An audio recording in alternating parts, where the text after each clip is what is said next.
بسم الله الرحمن الرحيم. قال الإمام زين الدين عمر بن مظفر الشهير بابن الوردي رحمه الله: اعتزل ذكر الأغاني والغزل وقل الفصل وجانب من هزل، ودع الذكر لأيام الصبا فلأيام الصبا نجم أفل، إن أحلى عيشة قضيتها ذهبت لذاتها والإثم حل، وترك الغادة لا تحفل بها تمسي في عز الرفيع وتجل، وافتكر في منتهى حسن الذي أنت تهواه تجد أمرا جلل، واهجر الخمرة إن كنت فتى كيف يسعى في جنون من عقل، واتق الله فتقوى الله ما جاورت قلب امرئ إلا وصل، ليس من يقطع طرقا بطلا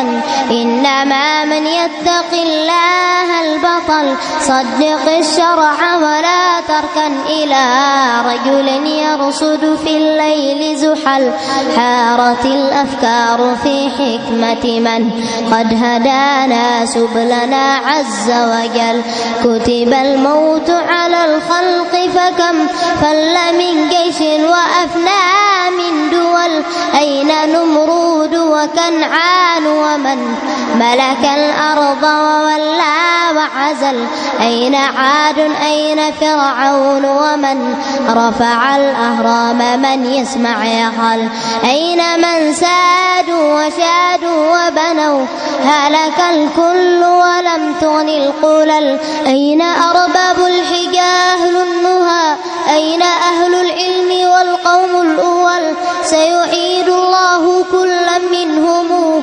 وسيجزي فاعلا ما قد فعل، أي بني اسمع وصايا جمعت حكما خصت بها خير الملل، اطلب العلم ولا تكسل فما أبعد الخير على أهل الكسل، واحتفل للفقه في الدين ولا تشتغل عنه بمال وخول، واهجر النوم وحصله فمن يعرف المطلوب يحقر ما بذل، لا تقل قد ذهبت أربابه كل من سار على الدرب وصل، في ازدياد العلم رغام العدا وجمال العلم إصلاح العمل، جمل المنطق بالنحو فمن يحرم الإعراب بالنطق اختبل، انظم الشعر ولازم مذهبي في اضطراح الرفد لا تبغي النحل،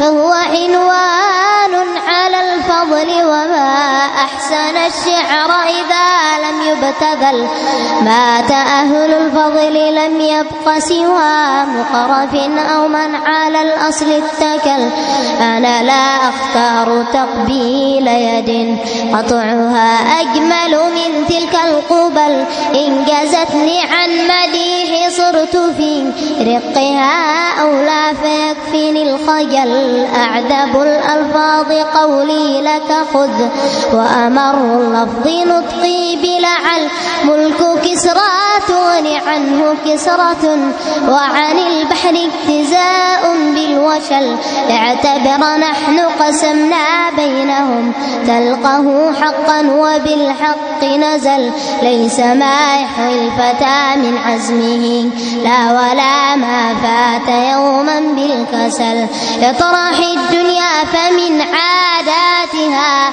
تخفض العالي وتعلي من سفل، عيشة الراغب في تحصيلها عيشة الجاهل فيها أو أقل، كم جهول بات فيها مكثرا وعليم بات منها في علل، كم شجاع لم ينل فيها المنى وجبان نال غايات الأمل، فاترك الحيلة فيها واتكل إنما الحيلة في ترك الحيل، أي كف لم تنل منها المنى فرماها الله منه بالشلل، لا تقل أصلي وفصلي أبدا، إنما أصل الفتى ما قد حصل. قد يسود المرء من دون أب، وبحسن السبك قد يقدغل. إنما الورد من الشوك، وما ينبت النرجس إلا من بصل. غير أني أحمد الله على نسبي، إذ بأبي بكر اتصل. قيمة الإنسان ما يحسنه، أكثر الإنسان منه أو أقل. اكتم الأمرين فقرا وغنى، واكسب الفلس وحاسب من بطل. والدرع جدا وجدا، واجتنب صحبة الحمقى وأرباب الخلل. بين تبذير وبخل رتبة، وكلا هذين إن زاد قتل. لا تخض في حق سادة مضوا، إنهم ليسوا بأهل للزلل. وتغاض عن أمور، إنه لم يفز بالحمد إلا من غفل. ليس يخلو المرء من ضد، ولو حاول العزلة في رأس الجبل. مل عن النمام وازجره، فما بلغ المكروه إلا من نقل. دار جار السوء بالصبر، وإن لم تجد صبرا فما أحلى النقل. جانب السلطان واحذر بطشه، لا تعاند من إذا قال فعل. لا تل الأحكام إنهم سألوا، رغبة فيك وخالف من عدل. رغبة فيك وخالف من عدل. إن نصف الناس أعداء لمن ولي الأحكام، هذا إن عدل. فهو كالمحبوس عن لذاته، وكلا كفيه في الحشر تغل. إن للنقص والاستثقال في لفظة القاضي لو عضاء أو مثل. لا توازى لذة الحكم بما ذاقه الشخص إذا الشخص انعزل. فالولايات وإن طابت لمن ذاقها، فالسم في ذاك العسل. نصب المنصب أوهى جلد، وعناء من مدارة السفل.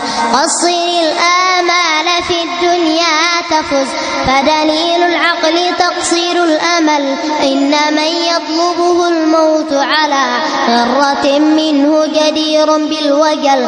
غب وزر غبا تزد حبا، فمن أكثر الترداد أقصاه الملل. لا يضر الفضل إقلال، كما لا يضر الشمس إطباق الطفل. حبك الأوطان عجز ظاهر، فاغترب تلقى عن الأهل بدل. أيها العائب قولي عبثا، إن طيب الورد مؤذ للجعل. عد عن أسهم قولي واستتر، لا يصيبنك سهم من ثعل. لا يغرنك لين من فتى، إن للحياة لينا يعتزل. أنا مثل الماء سهل سائغ، ومتى أسخن آذى وقتل. أنا كالخيزور صعب كسره، وهو لدن كيفما شئت فتل. غير أني في زمان من يكن فيه ذا مال، هو المولى الأجل. واجب عند الورى إكرامه، وقليل المال فيهم يستقل. كل أهل العصر غبر، وأنا منهم، فاترك تفاصيل الجمل.